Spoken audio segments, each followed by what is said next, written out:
신천지가 가입했다는 증거는 없습니다. 국민의힘은 신천지 신도 대선 경선 개입설에 대해 서둘러 진화에 나섰습니다.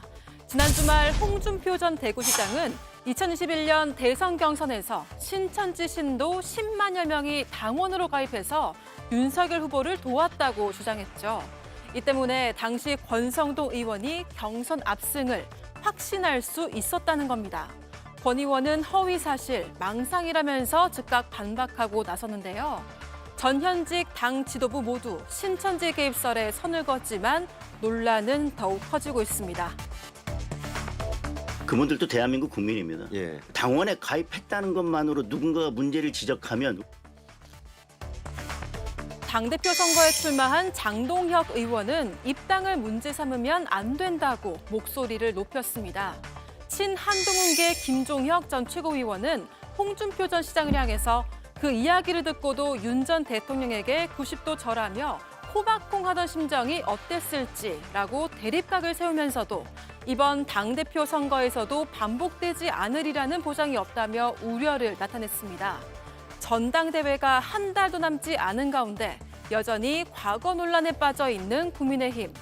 전한기 씨의 입당 논란에 이어 신천지 개입설까지 갈등과 의혹만 난무하는 상황 속에서 혁신은 난망해 보입니다. 예, 쉽게 말해서 뭐 홍준표 대 권성동 뭐 이렇게 언론에서 많이 구도를 잡아서 보도를 하고 있는데 홍준표 전 대구시장이 대선 후보 경선 당시에 신천지 종교 개입이 있었다라고 페이스북을 통해서 주장을 했습니다. 저희가 그래픽으로 준비했는데요. 신천지와 통일교도 언급을 했죠. 권성동 의원의 윤석열 압승, 그 큰 소리를 친 배경이 바로 이 두 종교단체다라고 했고요. 이에 대해서 권성동 의원은 허위사실이다. 홍 전 시장 본인 부족으로 인한 패배를 인정을 못하고 있는 분열적 망상이다라고 바로 반박을 했습니다. 또 오늘 오후에 홍준표 전 시장이 다른 또 반박을 올리기도 했는데요. 박진영 의원님, 진흙탕 싸움이라고 봐도 됩니까? 네, 대한민국 헌법 8조 2항이 정당은 민주적으로 운영되어야 된다라고 있습니다. 그리고 대한민국 헌법 20조 2항이 전교 분리의 원칙, 즉 정치와 종교는 분리되어야 된다라는 이야기가 있습니다. 그것에 근거해 봤을 때 지금 국민의힘의 특정 종교 세력이 조직적으로 개입이 되었다면 헌법 위반의 여지가 있는 겁니다. 물론 단순하게 이제 정당법상의 입당 강요죄라든가 선거 방해 의혹도 있는 부분이고요. 예. 그런 부분이 있기 때문에 이거는 제대로 수사를 해볼 필요가 있다. 그리고 정당의 존립과도 관계된다라는 말씀을 드리겠고요. 이런 이야기들은 소문처럼 다 나왔던 이야기입니다. 그 당시에 신천지가 윤석열 후보를 지지한 이유가 검찰총장 당시에 신천지 압수수색을 하지 않았다. 이런 이야기들이 소문으로 돌았습니다. 그 이야기를 지금 홍준표 전 시장이 한 거거든요. 홍준표 전 시장이 지금 뭐 복수의 마음은 있겠습니다만은 의도적으로 거짓말을 해야 될 이유는 없거든요. 그런 부분에서 저는 이거 제대로 수사하면 뭔가 나오지 않을까 예. 뭐 그런 생각이 듭니다. 네. 김동훈 의원님 어떻게 예. 보십니까? 글쎄요, 지금 홍준표 전 의원, 전 후보가 갑자기 신천지 개입설을 꺼냈는데요. 이게 신천지 10만 명, 글쎄요, 이 10,000명도 아니고 1,000명도 아니고 10만 명이 조직적으로 가입을 하려면은요, 이게 뭔가 표시가 나도 단단히 표시가 납니다.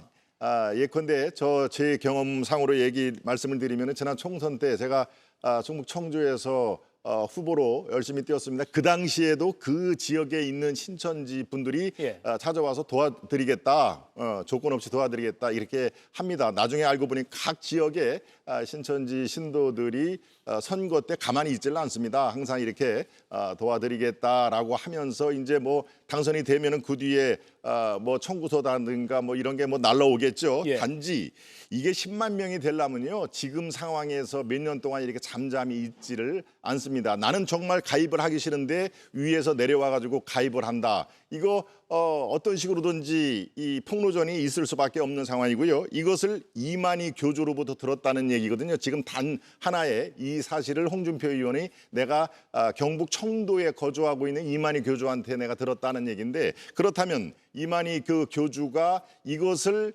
홍준표 후보에게 얘기를 해서 본인의 어떤 이득이 있을까요? 더더군다나 이 정권에 지금 교체되는 마당에서요. 지금 상황에서 뜬금포 정도의 시적이죠. 10만 명이 당시에 해서 결과를 뒤집었다. 결과적으로 본인이 낙선을 했기 때문에 여러 가지 본인이 못마땅하고 억울한 면이 있는 것 중에 하나가 아닐까 싶을 정도로요. 10만 명이 조직적으로 움직여서 윤석열 후보를 도왔다. 이게 3년, 4년 동안에 아무 문제 없이 수면 밑으로 있다가 갑자기 터질 그 이슈가 아니라고 봅니다. 그러니까 제 경험으로도 제가 아까 잠깐 말씀을 드렸습니다만 일부 뭐 10여 명이라든가 이런 건 당연히 정당으로서 가입을 할 수도 있지요.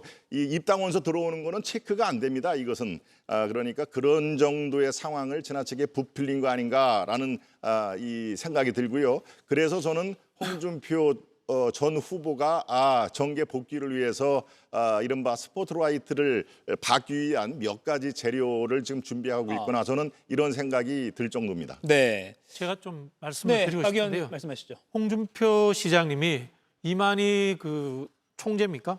교주라고 하시죠. 교주를 만나신 이후에 대구시장이 되거든요. 그리고 대구시에서 신천지 관련 행사를 할 때 굉장히 우호적입니다. 그걸 가지고 그 당시에 좀 비판을 받기도 했습니다. 예. 즉 신천지 입장에서는 대선에서 우리가 실력 보여줬으니까, 제가 추론입니다만은 홍준표 시장님 시장할 때 도움 주세요. 이런 식의 하나의 거래도 성립될 수 있지 않을까라는 좀 저는 추론을 해보고요. 네. 또 한편으로 2022년 대선 민주당 경선 때도 마지막 서울 경선을 앞두고 이제까지 뒤지던 이낙연 후보가 이재명 후보를 더블 스코어 차이로 이겨버립니다. 네. 그때 민주당에서도 특정 종교 개입설이 나왔습니다. 저는 뭐 여기에 뭐 홍준표 시장이라든가 또는 윤석열 그 대통령 후보를 거명하지는 않겠습니다. 그분들의 영향력은 없더라도 특정 종교가 각 정당의 경선에 참여해서 영향력을 발휘하려고 했다는 의심은 저는 충분히 된다고 보고요.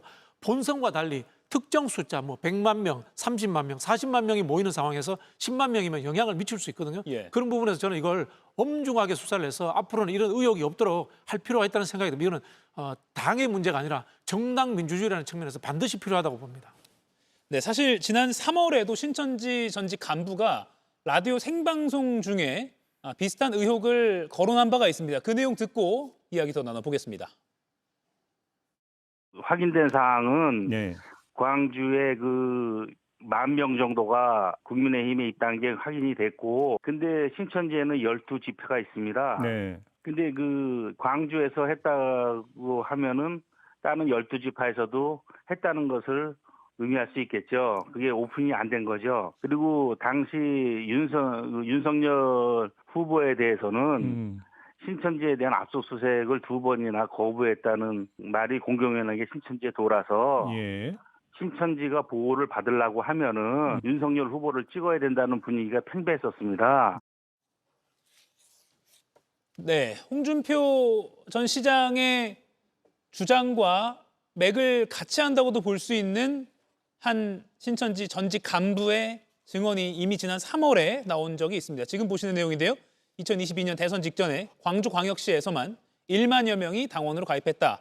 그리고 신천지가 12지파, 12개 지파가 있다고 하는데 그렇게 따지면 더 많아질 수 있다는 취지로 증언을 한 바 있습니다. 김기웅 의원님, 딱 국민의힘 내부 상황인데 홍준표 전 시장의 의혹 제기, 거짓말이라고 보십니까? 어떻게 보십니까? 제가 볼 때 현실성이 좀 떨어진다 봅니다. 네. 만약에 10만 명, 조직적으로 하면 20만도 가능하다는 거 아닙니까?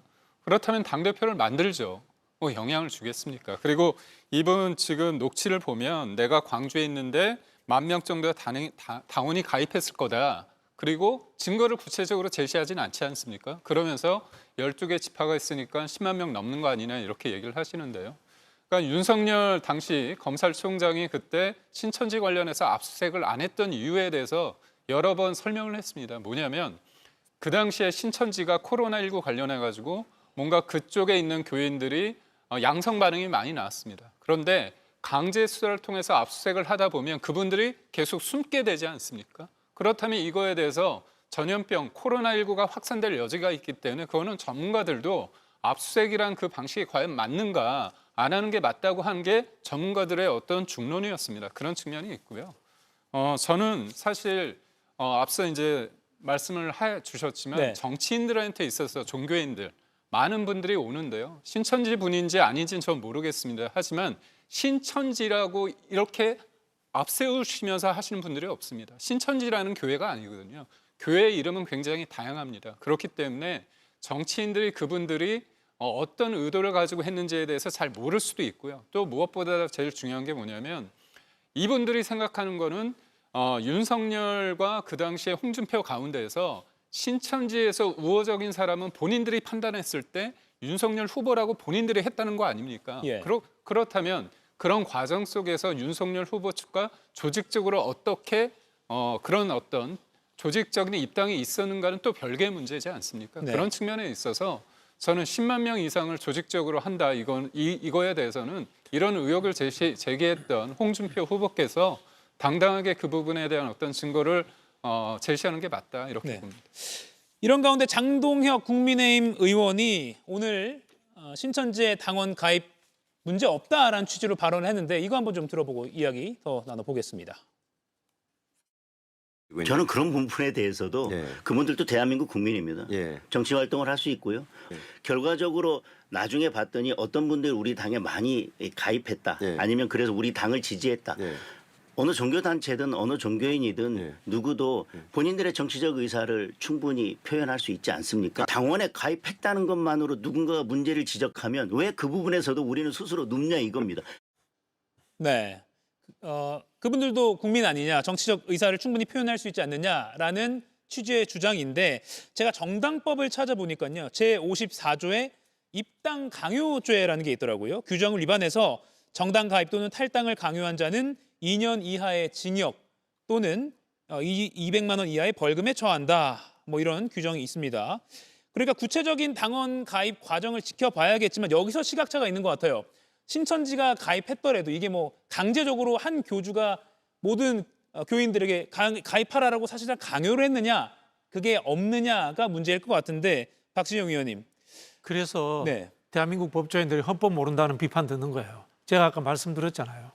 정치사상의 자유라는 부분과 정교분리의 원칙이라는 것이 헌법에 있습니다. 형법상으로 찾으니까 억지로 이제 정당법 정도 나오고 선거법에 이제 선거방해 정도가 나오는데요. 이 민주주의 왜곡입니다. 특정 종교가 의도적으로 개입되었다라고 우리가 가정을 한다면요. 예. 거기에 의해서 여론이 바뀌고 민주적 절차에 의해서 뽑혀야 될 사람이 뽑히지 못하지 않습니까? 그런 부분으로서 접근해야 되는 것이지 이걸 단순히 형법적으로 얼마의 형량이 되느냐 이런 걸로 접근하니까 저런 말씀을 하시는데요. 그러면은 특정 종교인들이 가입을 해서 특정 정당을 좌지우지한다면은 그 당은 그냥 신천지 당 하시면 됩니다. 국민의힘으로 하지 말고 민주당으로 안 하시면 되는 거예요. 예. 외국에라든가 그런 정당들 있습니다. 근데 대다수의 대한민국의 국민의힘 같은 경우는 보수적이라고 자처하는 우리 국민들이 지지하는 정당이고요. 민주당은 진보개혁 세력이 지지하는 당입니다. 그런 정체성을 있는 당이 특정 종교에 있어서 움직였다. 그러면 그런 정체성을 이야기하시면 안 되는 겁니다. 예. 그러니까 과연 한 교주 또는 뭐 지역의 어떤 리더가 한꺼번에 강요해서 우르르 가입했느냐 이런 게 좀 사실관계가 파악이 돼야 될 것 같습니다. 그렇습니다. 그리고 또 이 전당대회에서 투표권을 가지려면은 국민의힘 입장에서는 한 달에 1,000원을 내는 분들이 책임당원인데요. 3개월 3번을 내야 그 자격이 생깁니다. 그러니까 예컨대 나는 정말 가입하기 싫은데 우리 교주께서 또는 그 지역 책임자에서 강요를 한다. 그러면은 1,000원 뭐 별로 이렇게 많은 돈은 아닙니다만은 그 돈을 대신 내줄게라는 말도 성립이 되거든요. 자 이렇게 되면은 이제 돈은 너는 이것만 써라. 한 달에 1,000원씩 내는 건 우리 지회가 알아서 낼 거다라고 하면은 이 지회 차원에서 이거는 뭐 정치자금법 위반도 상황이 되고 이게 상당히 커집니다. 그러니까 지금까지 3년, 4년 동안에 아무 문제가 없다가 지금 이 상황에서 벌어지는 것은요. 조직적으로 하지는 않았다. 아까 제가 말씀드린 그 방증이 되는 것입니다. 예. 10만 명이 교주의 어떤 그 명령하에 두 달간에 거쳐서 가입을 하고 1,000원씩 이거에 대해서 내가 낼까 아니면 지회가 낼까 이런 것들이 지금까지 터져나오지 않았다는 얘기는 조직적으로 입당을 강요했다랄 가능성은 현실적으로 매우 높지는 않다, 낮다 이렇게 볼 수밖에 없는 상황입니다. 네, 서용주, 김기흥 두 위원께 제가 좀 질문 드리겠습니다. 그러니까 빨리 쇄신을 해서 좀 정상적인 모습을 보여줘야 할 그런 상황인데도 불구하고 또다시 신천지의 늪에 빠져버린 상황인데요. 그럼 뭐 개혁과 쇄신은 뭐 산 넘어 산이다 이렇게 좀 봐야 되겠습니까? 뭐 신천지의 늪은 뭐 솔직히 위험한 늪도 아니죠. 예. 전환길의 늪, 윤석열의 늪, 네. 여전히 윤어게인의 늪에 빠져 있는데 신천지는 거기에는 아주 가시거리라고 할 수 있는데 특히 세 개네요. 네. 그렇죠. 근데 사실상 신천지 문제는요. 지금 장동 의원 말하는 게 그럴싸해 보이죠. 뭐 신천지든 통일교든 그 종교인들이 입당하는 게 뭐가 문제예요. 하지만 중요한 건 지금 홍준표 전 시장이 얘기한 거는 대가성에 대한 얘기를 한 거 아닙니까? 당시 신천지가 그 당시에 문제가 됐던 것은 본인들의 당시 코로나 부분에 대한 수사, 무마, 압수수색에 대한 어떤 무마 예. 이런 것들이 윤석열 당시 검찰에 있었던 그 후보 자체가 도움을 줄 수 있고 나중에 그 후보를 대통령을 만들면 신천지가 법적으로 보호받을 수 있다는 대가라는 게 있는 것입니다. 입당의 문제를 얘기하는 게 아니잖아요. 건진법사 통일교도 똑같습니다. 거기도 10만이에요. 윤심은 권선동한테 있다. 예. 라고 했을 때 당시에 통일교가 조직적으로 정치적으로 도와줘야 된다. 이유가 뭐겠어요? 왜 도와줘요? 당시에 사업 이권이라는 대가가 있으니까 그러고. 예. 전환기 씨도 10만 얘기하죠. 10만 당원을 가지고 내가 국민의힘을 흔들겠다. 전환길의 그 대가성은 뭘까요? 윤어게인입니다. 다시 국민의힘을 개몽되게 만들어서 내가 정치적으로 이용하겠다라는 것입니다. 다 모든 10만 당원의 가입에는 대가가 있다. 좀 비슷한 형태의 지금 논란이. 그렇죠. 그게 문제인 거예요. 네. 그 문제를 얘기하는데 장동훈 의원은 국민들을 호도하기 위해서 이상하게 입당하는 게 뭐가 문제냐 하는데 거기에 국민들이 호도돼서는 안 된다. 그런 말씀을 드립니다. 김기흥 의원님께서 마무리 발언 해주셔야 될 것 같습니다. 아무래도 이제 홍준표 뭐라고 할까요? 전 시장님께서 예. 정치를 관둔다고 하셨지만 계속 정치의 한복판으로 들어온 데 있어서 정책에 대한 얘기나 미래 비전보다는 본인이 있던 국민의힘에 대해서 사실상 전 침을 뱉고 있다고 봅니다. 신천지 이 문제에 관련해서는 굉장히 예민한 문제죠. 예. 왜냐하면 개신교 내에서는 신천지가 이단으로 불리는 데 아니니까. 그래서 일종의 프레임을 만드는 겁니다. 근데 저는 그래요. 다수와 소수가 있을 때 전 신천지를 옹호하자는 게 아니라 이런 부분에 대해서 대중이 가지고 있는 그런 인식을 정치적으로 이용하는 이 부분에 대해서는 저는 동의할 수 없습니다. 예. 그래서 저는 만약 신천지든 통일교든 조직적으로 누군가에 의해서 소위 말해서 교주에 의해서 그게 일방적으로 선거에 있어서 일정 부분 역할을 했다. 그 부분에 문제가 있다고 하면 그거는 수사를 통해서 나오면 되는데 지나치게 좀 가십성이나 아니면 선정적인 이슈를 가지고 본인이 정계 복귀를 꿈꾸는 거 아닌가. 예. 이 부분에 대해서는 저는 좀 안타까움을 금할 수 없습니다. 네, 가십성으로 끝날지 또는 전당대회까지 어떤 영향을 줄지 한번 지켜봐야 될 것 같습니다. 네 분과 대화는 여기서 마치겠습니다. 고맙습니다. 이가혁 라이브를 시청해 주셔서 고맙습니다. 이가혁 라이브는 평일 오후 5시 TV와 유튜브로 실시간으로도 함께 하실 수 있습니다.